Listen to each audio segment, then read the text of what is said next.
প্রিয় BA first সেমিস্টারের ছাত্রছাত্রীরা, তোমরা যারা জেনারেলে পলিটিক্যাল সায়েন্স নিয়ে পড়ছো বা পলিটিক্যাল সায়েন্স চুজ করেছো, তাদের জন্য আজকের এই ভিডিওটি অত্যন্ত গুরুত্বপূর্ণ। কারণ আজকের এই ভিডিওতে আমি তোমাদের একদম শেষ মুহূর্তে লাস্ট মিনিটের কিছু গুরুত্বপূর্ণ প্রশ্ন বলে দেবো। এবং তোমাদের অনেকেরই কনফিউশন আছে যে স্যার আমাদের ইএনভিএসের প্রশ্ন একটু লেন্দি করেছে, একটু হার্ড করেছে, আমাদের কি বাকি এই যে আমাদের মাইনর এবং মেজর সাবজেক্টে কি এরকম এফেক্ট পড়বে? দেখো, তোমাদের প্রথমে বলি, তোমাদের ইএনবিএস সাবজেক্টটি একটু যে প্রশ্নগুলো করেছে সেগুলো টোটালটাই তোমাদের ম্যাক্সিমাম ক্ষেত্রেই বানিয়ে লেখার মতো করেছে। হ্যাঁ, কোশ্চেন তোমাদের একটু অজানা কোশ্চেন অনেক এসছে, ঠিক আছে, কিন্তু সিলেবাসের বাইরে কোনো কোশ্চেন করেনি, সিলেবাসের মধ্যেই এসছে। কারণ যেহেতু 3টে শিফটে পরীক্ষা হচ্ছে, তাই তোমাদের এই রকম ধারণাটা হচ্ছে একটুখানি খুব টাফ করেছে। তা নয়, কোশ্চেন ঠিকই ছিল, কিন্তু তোমাদের একটু টেক্সট বইটি খুঁটিয়ে পড়লে আরও বেটার হতো।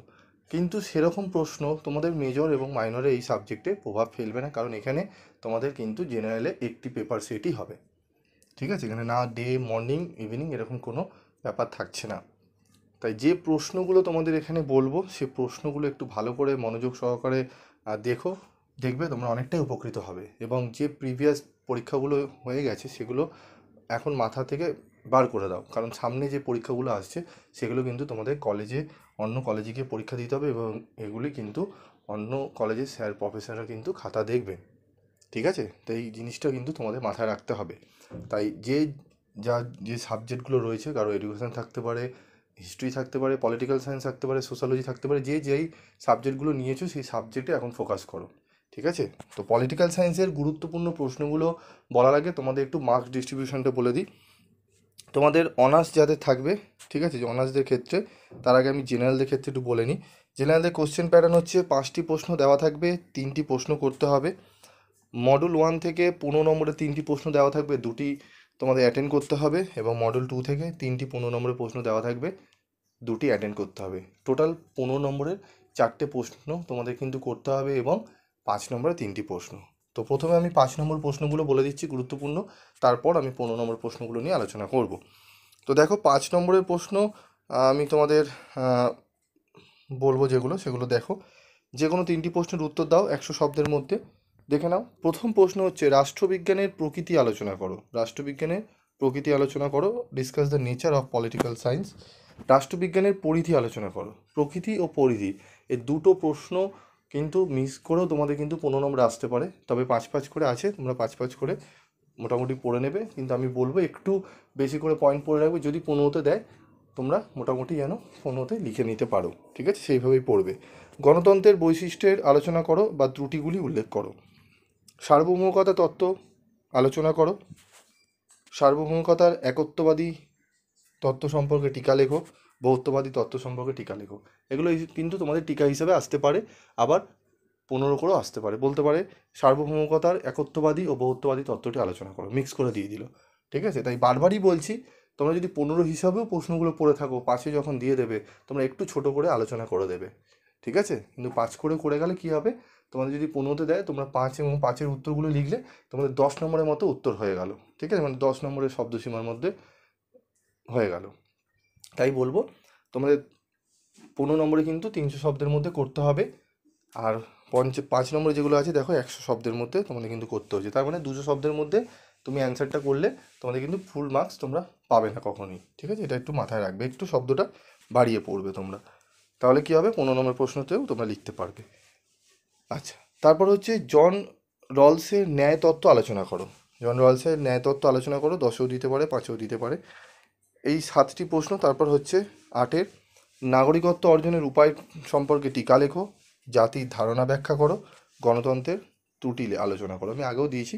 তা এই যে 10টি প্রশ্ন আমি তোমাদের দিলাম, এই 10টি প্রশ্ন যদি ভালো করে তোমরা 5 নম্বরে করে নাও, আমি আশা করি তোমরা এখান থেকে 5 নম্বরে 3টি প্রশ্ন অনায়াসে লিখে দিতে পারবে, ঠিক আছে। বোঝা গেল, এই 10টি প্রশ্ন ভালো করে করে নাও। আরও অনেক প্রশ্ন রয়েছে, অনেকে দেখবে অনেক জায়গায় তোমাদের প্রচুর প্রশ্ন এক্সট্রা প্রশ্ন হিসাবে অনেকে দিতে পারেন, ঠিক আছে। দেখো, 15-16টা প্রশ্ন আমি দিতে পারতাম, ঠিক আছে, সেক্ষেত্রে তোমাদের সাজেশান লাস্ট মিনিটে সেটা হয় না, ঠিক আছে, এক্সট্রা প্রশ্ন দিয়ে, কারণ তোমরা এখন পড়ার সময় খুব কম। আমি পরে যখন কোশ্চেন পেপার বেরাবে তখন আমি বলবো আমার 100% কমন এসছে, কিন্তু প্রশ্নের সংখ্যাটাও দেখতে হবে কত প্রশ্ন দেওয়া হচ্ছে। ঠিক আছে, পুরো সিলেবাস যদি ধরে প্রশ্ন দিয়ে দেওয়া হয় প্রচুর প্রশ্ন, তাহলে সেটা সাজেশান থাকে না। আর তোমরা জানো পিবি স্টাডি ক্লাসে যত কম কোশ্চেন থাকে তোমাদের কিন্তু দেওয়া হয়। দেখে নাও, এবার হচ্ছে মডেল 1, গুরুত্বপূর্ণ প্রশ্ন 15 নম্বরে মডেল 1 থেকে কী পড়ব। প্রথম প্রশ্ন যেটি পড়ব, কর্তৃত্ব কী, ইহার বৈশিষ্ট্য আলোচনা করো। সাম্য ও স্বাধীনতার মধ্যে সম্পর্ক আলোচনা করো, জেনারেল জি বলে লেখা, জেনারেলদের জন্য খুবই গুরুত্বপূর্ণ। ক্ষমতা কী, ইহার বৈশিষ্ট্য আলোচনা করো। ঠিক আছে, সাম্য স্বাধীনতা কিন্তু অনার্সের ক্ষেত্রে খুবই গুরুত্বপূর্ণ। ঠিক আছে, আমি অনার্সের সাজেশন নিয়ে আলোচনা করব পরবর্তী ভিডিওতে। আইনের সংজ্ঞা ও বিভিন্ন উৎসগুলি আলোচনা করো। স্বাধীনতা কী, স্বাধীনতার বিভিন্ন রূপগুলি সম্পর্কে আলোচনা করো। স্বাধীনতা সম্পর্কে জন স্টুয়ার্ট মিলের ধারণা ব্যাখ্যা করো। এবং আরেকটি প্রশ্ন হচ্ছে লাস্ট, আইন ও স্বাধীনতার মধ্যে সম্পর্ক আলোচনা করো। এই প্রশ্নগুলো পড়বে, আমি পরবর্তী প্রশ্ন আরও আলোচনা করছি। এই প্রশ্নগুলো পড়ে আমাদের মডেল 1টা কিন্তু কমপ্লিট হবে। মডেল 2 থেকে কী পড়বো দেখে নাও। ডেভিড হেল্ডের গণতন্ত্রের মডেলগুলি আলোচনা করো, খুবই গুরুত্বপূর্ণ স্টারমার্কগুলো। রাষ্ট্রের সার্বভৌমত্বের বহুত্ববাদী তত্ত্বের বৈশিষ্ট্য সীমাবদ্ধ লেখো, আমি পাশেও বলে দিয়েছিলাম বহুত্ববাদী এবং একত্ববাদী তত্ত্ব দুটোই পড়বে। অধিকার কী, অধিকার সম্পর্কে স্বাভাবিক অধিকার তত্ত্ব ব্যাখ্যা করো। কর্তৃত্ববাদী রাজনৈতিক ব্যবস্থা কী, এর বৈশিষ্ট্য ও শ্রেণীবিভাগ আলোচনা করো, খুবই গুরুত্বপূর্ণ এই প্রশ্নটি। গণতন্ত্র সম্পর্কে ডেভিড হেল্ডের শ্রেণীবিভাগ করো। অংশগ্রহণমূলক গণতন্ত্র সম্পর্কে আলোচনা করো। আধুনিক রাষ্ট্রের সার্বভৌম অস্তিত্ব সম্পর্কে আলোচনা করো এবং সার্বভৌমতা সম্পর্কে একত্ববাদ বা অস্টিনের মতবাদ আলোচনা করো। প্রশ্নগুলো তোমাদের সংখ্যা বেশি, কিন্তু সংখ্যা বেশি নয়, তোমাদের কিন্তু এই 15তে যেগুলো করে নেবে, মানে এই যে একত্ববাদী বহুত্ববাদী, এইটা যদি পড়ে নাও 5এও তোমাদের কিন্তু কমপ্লিট হয়ে যাচ্ছে। ঠিক আছে, প্রশ্ন সংখ্যা কিন্তু বেশি নেই, তোমরা একটু যদি বোঝো ব্যাপারটা তাহলে কিন্তু বুঝতে পারবে। ঠিক আছে, যেরকম দেখো এই যে আমি যে 6 এবং বর্গের জয়ের যে প্রশ্নটা দিয়েছি, এটি কিন্তু 5এও দুটো দেওয়া রয়েছে। ঠিক আছে, তার মানে কি এই দুটো যদি পড়ে নাও 5এ তোমাদের ওই দুটো বাদ দিয়ে দাও, তাহলে কোশ্চেন সংখ্যা কমে যাবে।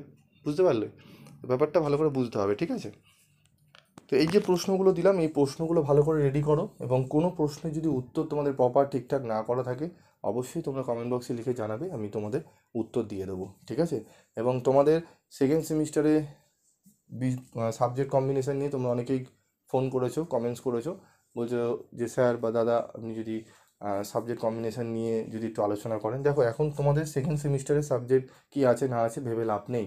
ঠিক আছে, আগে ফার্স্ট সেমিস্টারটা তো পরীক্ষা দাও, তারপর সেকেন্ড সেমিস্টার নিয়ে ভাবা যাবে। ফার্স্ট সেমিস্টারটা আগে পরীক্ষা দিয়ে নাও, তারপর সেকেন্ড সেমিস্টারে তারা নেই, সময় আছে।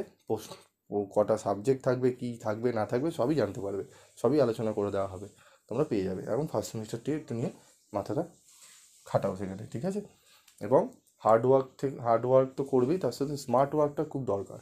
স্মার্ট ওয়ার্ক করো, যে প্রশ্নগুলো বললাম যেগুলো গুরুত্বপূর্ণ স্টার মার্ক করা হয়েছে সেগুলো আগে পড়ো, তারপর এক্সট্রা যেগুলো স্টার মার্ক ছাড়া আছে সেগুলো পড়বে। ঠিক আছে, প্রথম যেহেতু নতুন সিলেবাসে পরীক্ষা হচ্ছে, এই প্রশ্নগুলো বেছো না। অনেকে হয়তো তোমাদের পরীক্ষার আগের দিন আগে বলবে এই 4টি প্রশ্ন পড়ে যাও, ধরো ওই প্রশ্ন পড়ে গেলে বাকিগুলো বাদ দিয়ে দেবে। এরকম করো না, যে প্রশ্নগুলো দিয়েছি একটু বিশ্বাস করে ভরসা করে যাও, দেখবে তোমরা উপকৃত হবে। আজকের মতো এটুকুই, দেখা হচ্ছে পরবর্তী ভিডিওতে।